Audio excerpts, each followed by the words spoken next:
So for those of the who aren't familiar with this segment, it's called "I Rather Be Wrestling" because I rather be wrestling instead of talking about it. I don't like talking about wrestling, but I mean, since I can't wrestle right now, I figured may as well. Okay, so first off, I like Raw Underground. That series, I really thought it had like a bunch of potential to it. I just thought it had like the capabilities of being really entertaining, really fun to watch, really cool to check out, and like I'm just saying, like I don't look at stuff like a fan does. I don't look at stuff like a wrestling fan does, where it's like, oh my god, it's been 7 seconds. I already don't like it. Get rid of it. Get it out of my sight. I don't do that. I'm too busy looking at something and just thinking to myself, like if I was responsible for this thing, how would I have improved it? Like what booking power could I what could I do with booking power to improve this thing that I'm probably not seeing a lot of substance from right now. And honestly, and first off, if I had wrote Raw Underground, if I wrote Raw Underground, part one, first off, it wouldn't have been announced. It wouldn't have been like "Welcome to Raw Underground." It wouldn't have been that. What would have happened is that like you would have like a handful of random wrestlers, either a being late to their matches or looking kind of beaten up before they even get in the ring.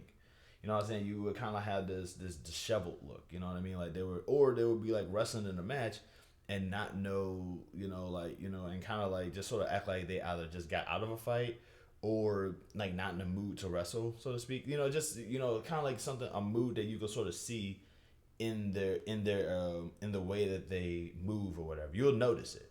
So you'll have like a whole bunch of random wrestlers you probably wouldn't put on television, having these moments. You know what I mean? So it wouldn't just be one or two wrestlers. It would be like maybe five or six. You know what I mean? Maybe a wrestler walks down to the ring with a black eye or something. You would kind of have this perspective that something happened to them before this match, and so the commentators would probably even like make references about like what's going on with this guy, like he's not moving the way that he should be, what's going on. I've seen this guy work before. He's moving kind of different, stuff like that. And to kind of make it seem, they sort of just like make it seem like something is going on with these wrestlers. And then you find out that there's a room backstage, that people are just not allowed to go to. And you would think, oh, well, if you're one of those fans who think that, who think that they're in the business or whatever, you'll probably be like, oh no, this is wrestlers court, man. Wrestlers, like, what I mean? But no, it's actually you open up the door and all of a sudden you see a glimpse of Raw Underground, like just a moment of it before they tell the cameraman to get out, get out, and before we knock get out before we knock you out, stuff like that. And then that's where you get introduced to Raw Underground, right? So because like now it's a big secret. It's still kind of like you find out that it's Shane's big secret thing that he's doing on the slide while everybody else is kind of running the show or whatever. So then ultimately you find out about it. You know what I'm saying? It's put into the public's eye because now you're starting to see more and more glimpses of it.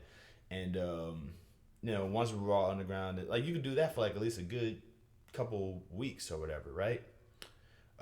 Next thing you know, down the line, you can also once you find out Raw Underground it exists as a thing now, you could have a champion be crowned after having 100 wins in a row, right? So now you have like this one wrestler who is the champion who's won 100 Raw Underground fights in a row, and they could be billed as a legit tough guy because every win after they win their championship is that plus 100. So the way and it's like, well, technically speaking, if like if you won 100 fights without losing, then that means that some's got to be amiss. Maybe the ref is like corrupt or something, which is another good storyline to actually have, by the way. Because the whole idea is that like, how does this person win 100 fights in a row, right? Like he can't. Is he that powerful, or was there some shenanigans afoot? So that's a good storyline to have, right? So let's just say, maybe you have a ref who is indeed maybe corrupt, right? And maybe one of the wrestlers that the referee had kind of jilted or kind of like messed with or kind of like, sabotaged.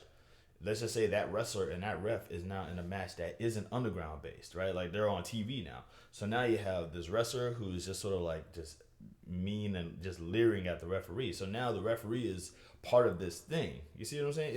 It has a lot of potential to create a great story. And also, like the good thing about Raw Underground is you don't have to be the best wrestler in order to be involved in it. You don't have to do like you could literally just go in there and not do that well. Because if you've ever seen a real fight, they're kind of trash. Like real fights are usually kind like real. If real fights were awesome, professional wrestling wouldn't be as successful as it is. I'm just saying. Like y'all ever actually sat down and watched a real fight before? It's. I'm not even talking about like MMA stuff. I'm talking about like just two people just throwing hands in a random place. Like, especially if they're like they don't know what they're doing, nothing is they don't know what they're doing, something is happening, you know what I'm saying? You're not gonna it's like me personally, I grew up watching like martial arts movies and like playing video games and stuff like that. At some point I'm like if somebody better flip or get on fire or something because this stuff is boring to me.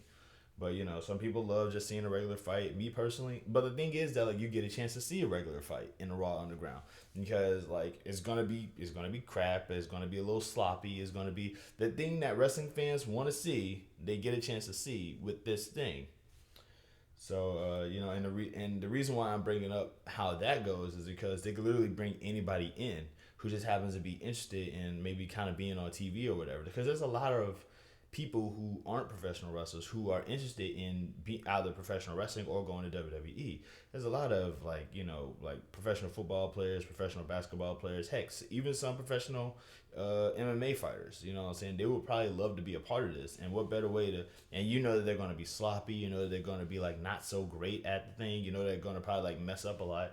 Shoot, just bring them over to Raw Underground. Well, we would notice if they were that bad, dude. We'd tell them. We'd say that, oh my God, that was sloppy as heck. It's like going, yeah, but in a real fight, real fights can be sloppy.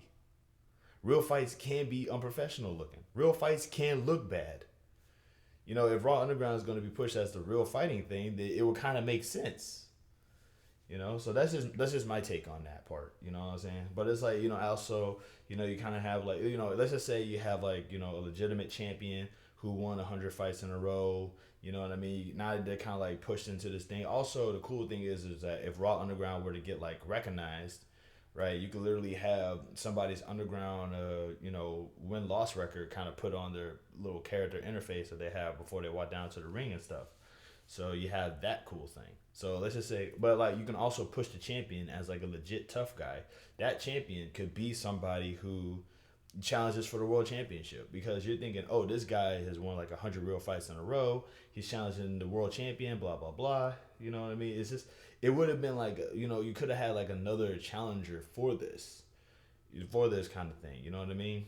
It's not like a Money in the Bank thing where it's like going, oh, if I challenge that champion, then I have to relinquish my title or nothing. It's just simply a case of he could walk down to the ring with his own title, and it could be like you see this.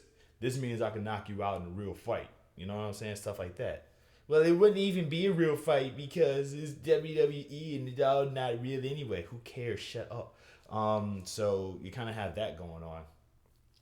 Another thing that I would have liked too as well is that like this had the capabilities of being its own match stipulation. Just imagine, like two wrestlers who can't stand each other, wanting to beat the crap out of each other. It's like maybe they interrupted each other's matches just to get into a brawl with each other. Like it maybe take like at least a good couple 4 or 5 referees to get them apart and everything like that. And all of a sudden the wrestler says, "You, me, underground match."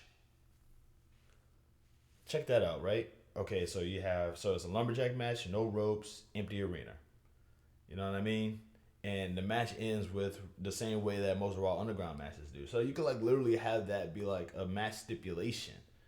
You know what I mean? If like, there's so much that you could have done with Raw Underground that I just feel like was just like it was kind of like a wasted opportunity, and because you could have brought in like people who wanted to be on WWE TV, have them kind of either be a spectator or like a fighter in Raw Underground or something.